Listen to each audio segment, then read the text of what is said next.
श्री धन्वंतराय नमः। ओम श्री धन्वंतराय नमः। ओम श्री धन्वंतराय नमः।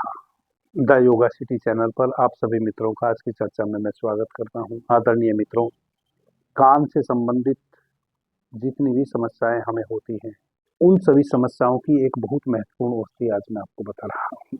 कान में पीप निकलता हो, मवाद निकलती हो, बहुत अधिक मात्रा में मल इकट्ठा हो जाता हो बार बार कान में, कान बहने लगता हो, जिसको पीप निकलना कहते हैं, मवाद निकलना कहते हैं, वह एक कीड़ा कान में हो जाता है, जिसके कारण वह घाव बनाता चला जाता है और कान में से पस निकलना शुरू हो जाता है। एक आयु में तो सभी को कान से कम सुनने लगता है।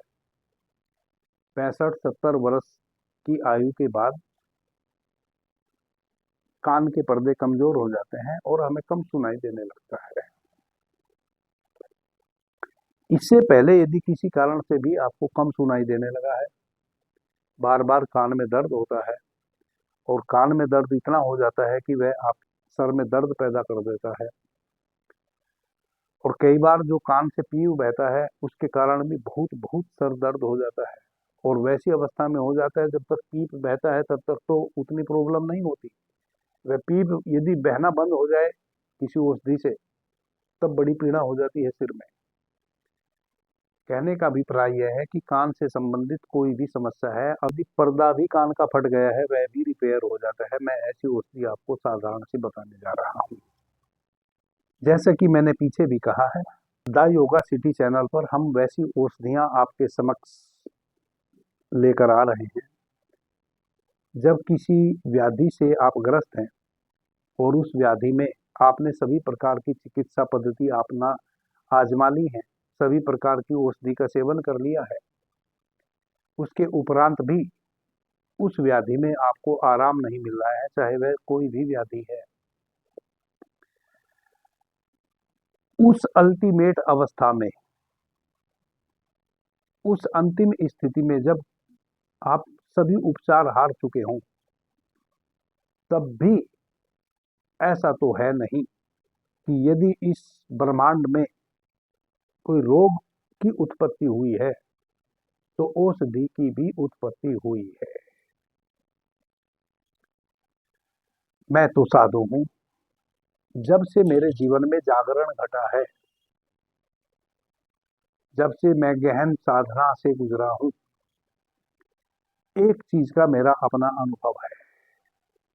इस जगत में कुछ भी अप्रिय यदि हमारे साथ घटता है तो उसके पैरेलल प्रिय भी घट सकता है। दुख और सुख दोनों समान चलते हैं, आप भी जानते हैं।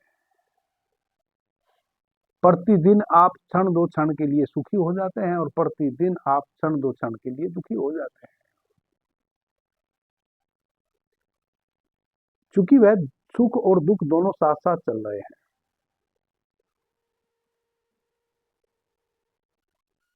वैसे ही यदि व्याधि है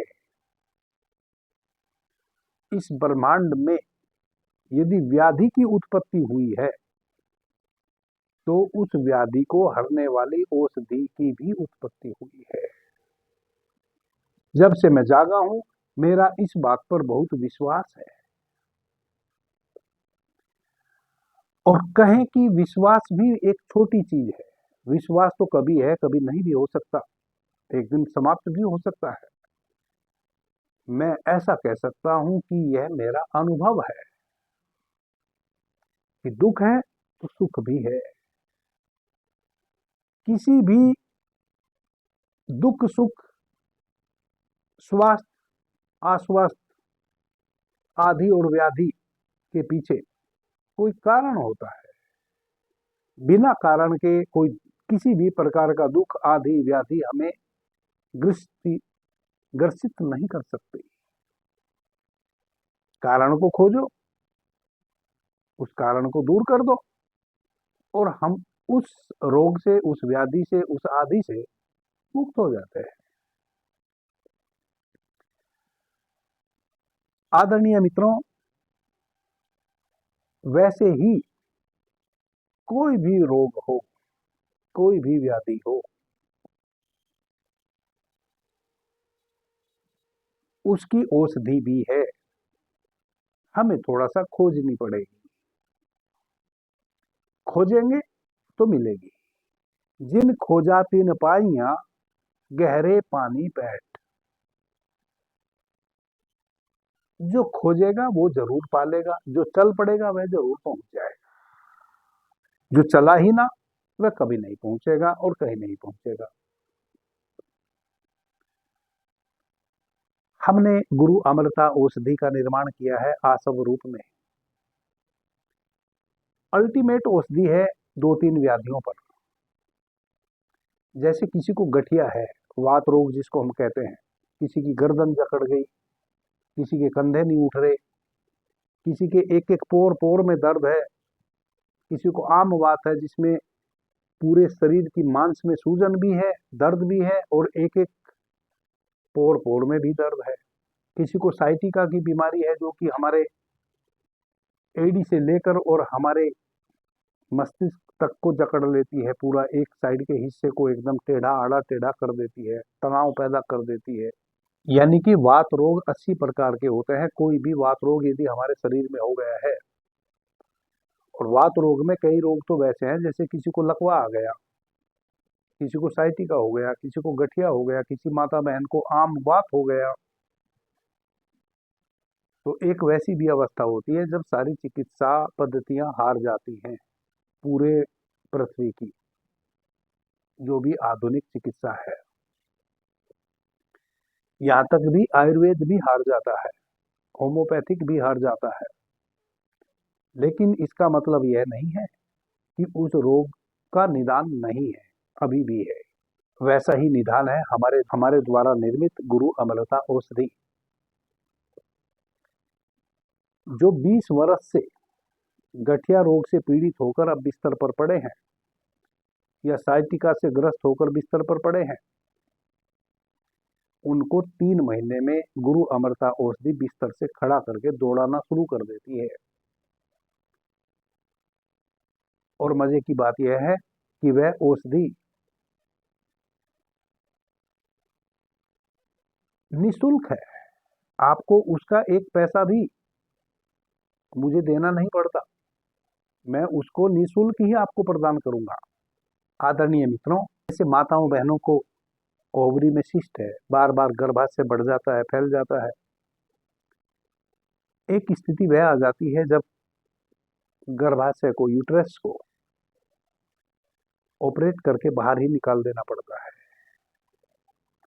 वैसी अवस्था में गुरु अमृता औषधि गर्भाशय को उसके प्राकृतिक रूप में वापस ले आती है। इतनी चमत्कारिक औषधि है। चूंकि गुरु अमृता औषधि वात रोग के शमन के लिए बनी है। जब भी हमारे शरीर का कोई अंग बढ़ेगा, फैलेगा या सिकुड़ेगा, वह बिना वायु विकृत हुए हो बढ़ नहीं सकता, फैल नहीं सकता और सिकुड़ नहीं सकता। और गुरु अमृता औषधि का कार्य है वात रोग का शमन करना हमारे पूरे शरीर में। तो जो वात रोगी हैं उनके लिए गुरु अमृता औषधि एक अमूल्य अमृत है। बात हम कान की कर रहे हैं। इतनी साधारण सी कान के रोग के लिए औषधि है कि आप आश्चर्यचकित हो जाएंगे। कीकर का पेड़ होता है जिसको बबूल भी कहते हैं। कीकर दो प्रकार की होती है, एक पहाड़ी कीकर होती है और एक देसी कीकर होती है। तो जो देसी कीकर होती है, जिसको बबूल भी कहते हैं, उस पर पीले पीले फूल आते हैं, इतने बड़े बड़े, छोटे छोटे, आधा इंच के फूल आते हैं, पीले पीले बड़े सुंदर छोटे छोटे, और बहुत घने फूल आते हैं। आपको कीकर के ताजे फूल तोड़ के ले आना है, और अधिक नहीं लाना, मुश्किल से 15 ग्राम के करीब आप ले आए तोड़ के। 15 ग्राम वेट में 15 ग्राम।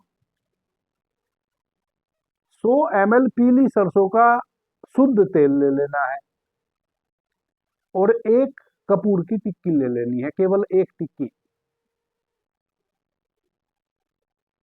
वह कपूर लेना है जो औषधि में प्रयोग में लाया जाता है, जो पंसारी के यहाँ आपको मिलेगा वह कपूर नहीं लेना है जो आप पूजा पद्धति में यूज करते हैं। वह कपूर जड़ी बूटी बेचने वालों के यहाँ से आपको मिलेगा। तो मुश्किल से आपको एक जो बड़ा चना होता है ना, काबुली चना, एक बड़े चने के दाने के बराबर केवल वह कपूर ले लेना है। क्योंकि वह टिक्के में नहीं आता, वह उसकी उसके बिस्किट टाइप वह आता है, वह टिक्की में नहीं आता। औषधि हो गई। 15 ग्राम आपने देसी कीकर, जिसको बबूल भी कहते हैं, उसके पीले फूल ले लिए। 100 ml पीली सरसों का तेल ले लिया और एक चने के दाने के बराबर कपूर ले लिया। सर्वप्रथम आप तेल को किसी छोटे से बर्तन में लोहे के चूल्हे पर चढ़ाइए। उसमें वह फूल डाल दीजिए कीकर के और तब तक उसको गर्म कीजिए जब तक वह फूल जल ना जाए उस तेल के अंदर। जब वह फूल जल के राख हो जाए तब उस तेल को नीचे उतारिए और वह जो कपूर है वह डाल दीजिए। ध्यान रखें, कपूर आपने चूल्हे पर से नीचे उतार के डालना है। अगर आप चूल्हे पर डालेंगे तो वह आग पकड़ लेगा, आपको भी नुकसान हो सकता है। आपकी औषधि तो जल ही जाएगी, आपको भी नुकसान हो सकता है कपड़ों में आग पकड़ ले। तो कभी भी जब चूल्हे पे तेल आप पका रहे हो तब उसमें कपूर नहीं डालना है, वरना तो वह आग पकड़ लेगा, पूरी पूरी संभावना है। आप तेल को नीचे उतारें, कुछ देर उसको ठंडा होने दें। जब 50% तेल ठंडा हो जाए तब उसमें कपूर डाल दें, कपूर उसमें पिघल जाएगा। अब वह तेल आपका तैयार हो गया, उसको आप 2-3 तय वाला कपड़ा, एक मार्किन का कपड़ा ले ले। 20 रुपए मीटर मार्किन आती है मार्केट से, तो आधा मीटर मार्किन का कपड़ा ले आए, उसको 2-3 तय करें और उससे उस तेल को आप छान लें। थोड़ा सा भी वह जो, चूंकि फूल उसमें जल गया है, उसकी राख उस तेल में नहीं जानी चाहिए, उसको बहुत अच्छे से आप छान लीजिए। छान के आप एक ड्रॉपर में उसको डाल लीजिए। प्रतिदिन रात्रि में एक बूंद इस कान में और एक बूंद इस कान में, दोनों कानों में एक एक बूंद आप वह तेल डाल दीजिए। सुबह में रुई से उसको अंदर से साफ कर लीजिए कान को। रात्रि में फिर एक एक बूंद डाल दीजिए। कान बहना तो 3 से 4 दिन में 100% बंद हो जाएगा। यदि आप 20-25 दिनों तक निरंतर इस तेल को इस प्रकार से डालेंगे तो धीरे धीरे जो कान का पर्दा सड़ गया है वह भी रिपेयर होना शुरू हो जाएगा। जैसे ही कान का पर्दा रिपेयर होगा, फिर यदि कम सुन रहा था तो आपको सुनाई भी पूरा देने लगेगा। या और कान से संबंधित बार बार कान में बहुत अधिक मैल बन जाता है, या कान में बार बार खुजली होती है, या कान में बहुत अधिक दर्द होता है, वह सब समस्याएं भी शांत हो जाएंगी। कहने का अभिप्राय यह है कि कान से संबंधित सभी समस्याएं इस औषधीय तेल से संपूर्ण रूप से ठीक हो जाएंगी। अभी के लिए इतना ही। आपने मुझे ध्यान से प्रेम से सुना, उससे मैं बहुत अनुग्रहित हूँ। सभी मित्रों को मेरा प्रणाम, धन्यवाद। हर हर महादेव।